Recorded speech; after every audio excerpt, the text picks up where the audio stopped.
আপনি কি এখনো লাইনে গিয়ে টিকিট কাটছেন? লাইনে গিয়ে টিকিট কাটার দিন কিন্তু শেষ, কারণ কলকাতা মেট্রো রেলওয়ে কর্তৃপক্ষ কিন্তু নিয়ে এসেছে অ্যান্ড্রয়েড এবং iOS এ অ্যাপস। কি অ্যাপস, কিভাবে টিকিট কাটবেন জানতে হলে পুরো ভিডিওটাই দেখতে থাকুন। কলকাতাবাসীদের জন্য কিন্তু বিশাল বড় সুখবর নিয়ে চলে এসেছে মেট্রো রেলওয়ে। মেট্রো রেলওয়ে যেমন কিছুদিন আগে আমাদের ইস্ট ওয়েস্ট মেট্রো সারপ্রাইজ দিয়েছে, ঠিক সেরকম ভাবেই কিন্তু টেকনোলজিক্যালি সারপ্রাইজ বলা যেতে পারে এই মুহূর্তে মেট্রো রেলওয়ে যে পদ্ধতিটি করেছে সবার জন্য। জেনারেলি প্রবলেমটা কি হয় যে যত পুজো এগিয়ে আসে তত আমরা যখন মেট্রো স্টেশনে টিকিট কাটতে যাই বিশাল লাইনের সম্মুখীন হতে হয়। এবং এছাড়াও কিছু কিছু অকেশন, যেমন ধরে নিন 25শে ডিসেম্বর হতে পারে, 31 ডিসেম্বর হতে পারে, মহালয়া হতে পারে, পয়লা বৈশাখ হতে পারে, এইসব অকেশনের দিনগুলোতে যদি দেখা যায় যে নর্মাল ভাবে আপনি বিকাল 5টা বা 6টার সময় কোনো লাইনে গিয়ে দাঁড়াচ্ছেন, লাইনই এত বড় হয়ে যায় 2 থেকে 2.5 ঘন্টা আপনাকে লাইন দিয়ে টিকিট কাটতে হয়। ইভেন আমি একবার প্রায় 1.5 ঘন্টা মতন লাইন দিয়েছিলাম পার্ক স্ট্রিটে 25 ডিসেম্বরের লাইনে। তো এই সবগুলোকে নস্যাৎ করে বলা যেতে পারে বা একদিকে সাইডে রেখে যাত্রীদের কথা মাথায় রেখে কলকাতা মেট্রো কর্তৃপক্ষ নিয়ে এসেছে ঘরে বসে টিকিট কাটার সুযোগ।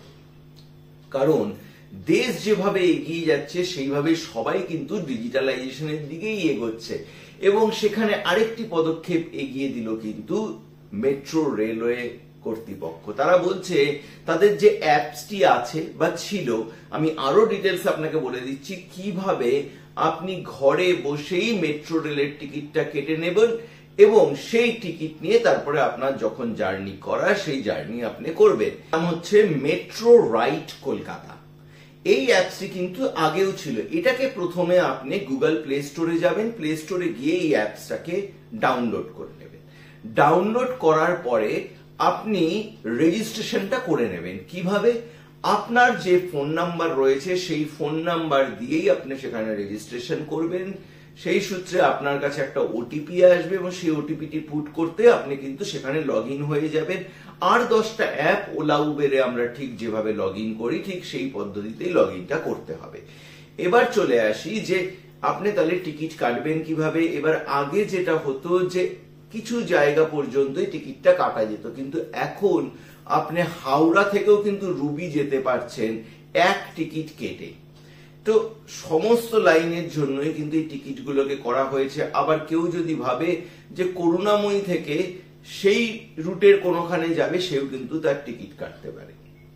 মানে কত বড় সুবিধা হয়ে গেছে, যেটার জন্য হাওড়াতে একটা লাইন হচ্ছে, পার্ক স্ট্রিটে লাইন হচ্ছে, ধর্মতলাতে লাইন হচ্ছে, পুজো যত এগিয়ে আসে তার সাথে লাইনও বাড়তে থাকে। সেটা আপনি জাস্ট একটা কিউআর কোড রয়েছে, সেই কিউআর কোডটাকে ওখানে স্ক্যান করাতে হবে। মানে এই যে ধরুন আপনি অ্যাপসটাকে ডাউনলোড করলেন, এরপরে যেরকম আমরা রেলের টিকিটে দেখি যে আপনি প্রথমে সোর্স এবং ডেস্টিনেশন এই দুটোকে পুট করবেন, আপনার কাছে অ্যামাউন্ট চলে আসবে 5 টাকা, 10 টাকা, 15 টাকা, যে ডেস্টিনেশনের অ্যামাউন্ট আছে সেইভাবে আপনি সেই অ্যামাউন্টটাকে দিয়ে টিকিট কাটার জন্য কিন্তু অনেকগুলো অপশন থাকছে। মানে পেমেন্ট গেটওয়ে কিন্তু অনেকগুলো অপশনই থাকছে, যেটা আপনার পছন্দ হচ্ছে ইউপিআই, পেটিএম, জিপে অথবা কার্ড দিয়ে আপনি টিকিটটাকে বাই করছেন।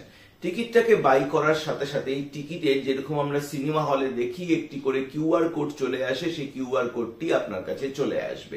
এবার যখন আপনি জার্নি করছেন, এই যে যেখানটাতে আমরা আগে টিকিট ফেলতাম বলা যেতে পারে, মানে টোকেনটা ফেলতাম, সেই জায়গাতেই আপনার একটা স্ক্যানার থাকছে। সেই স্ক্যানারে দিয়েই আপনি দিচ্ছেন, অটোমেটিকলি সেটা রিড হয়ে যাচ্ছে এবং আপনি চলে যাচ্ছেন। তাহলে পরে এটা তো হলো যে আপনি ঘরে বসেই টিকিট কেটে আর কোনো লাইনের দরকার নেই। আপনার ওখানে গেলেও 5 টাকা, 10 টাকা, 15 টাকা যেত, এখানেও সেটা যাচ্ছে, এক্সট্রা তো কোনো টাকা যাচ্ছে না। তাহলে যারা বাড়ির বয়স্ক লোকেরা রয়েছে তাদের কি করতে পারে? দেখুন, আজকের প্রচুর বয়স্ক মানুষজনদের হাতে হয়তো অ্যান্ড্রয়েড রয়েছে, বাট তারা অনলাইন পেমেন্ট বা অনলাইনে জিনিসগুলোকে ইউজ করে না। তাহলে পরে হতে পারে যে আপনি তাদের হয়ে টিকিটটা কেটে দিতে পারেন এবং সেটাকে আপনি হোয়াটসঅ্যাপে তাদেরকে শেয়ার করে দিতে পারেন কিউআর কোডটা। কারণ এই কিউআর কোডে বলা হচ্ছে ওয়ান টাইম ইউজই হতে পারে, তো অটোমেটিকলি একবার স্ক্যানার যখন রিড করবে তখনই কিন্তু সেটা রিডেবল হয়ে গেল এবং তার ডেস্টিনেশনের দিকে সেটা কিন্তু অ্যাক্টিভ টিকিট হয়ে গেল।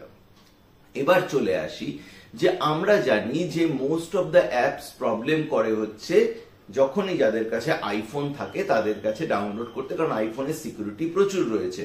সেই কথা মাথায় রেখেই কিন্তু যেরকম ভাবে প্রফেশনাল অ্যাপস গুলো হয় অ্যান্ড্রয়েড এবং আইওএস দুটো ভার্সনের, এবারও কিন্তু কলকাতা মেট্রো রেলওয়ে কর্তৃপক্ষ অ্যান্ড্রয়েড এবং আইওএস দুটো ভার্সনই কিন্তু এই অ্যাপস এর মধ্যে রয়েছে। তার মানে আপনি যদি আইফোন ইউজার হন তাহলেও আপনি ইউজ করতে পারছেন, আর অ্যান্ড্রয়েডের যে বিপুল জনসংখ্যা রয়েছে তারাও কিন্তু ইউজ করতে পারছেন। আর যাদের কাছে কোনো অ্যান্ড্রয়েড বা কোনো ধরনের ডিভাইস নেই, কোনোভাবেই আপনি অনলাইনে পারচেস করতে পারবেন না, তার জন্য তো লাইন থাকছেই। তাতে কি হচ্ছে, ওভারঅল ভিড়টা কিন্তু অবশ্যই কমে যাচ্ছে এবং পুজোর আগে পুজোর কথা মাথায় রেখে এবং যাত্রীদের যে পরিমাণে ভিড় হয়, যে পরিমাণে লাইনে দাঁড়াতে হয়, সেটার কথা মাথায় রেখেই কিন্তু ইস্টার্ন রেলওয়ে স্পেশালি মেট্রো রেলওয়ের কিন্তু বিশাল চেষ্টাকে স্বাগত এবং সাধুবাদ জানাচ্ছে কলকাতাবাসী। আপনি ভালো থাকবেন, সুস্থ থাকবেন, আর এরকম ভিডিও পেতে চ্যানেলটিকে কিন্তু সাবস্ক্রাইব করে নেবেন।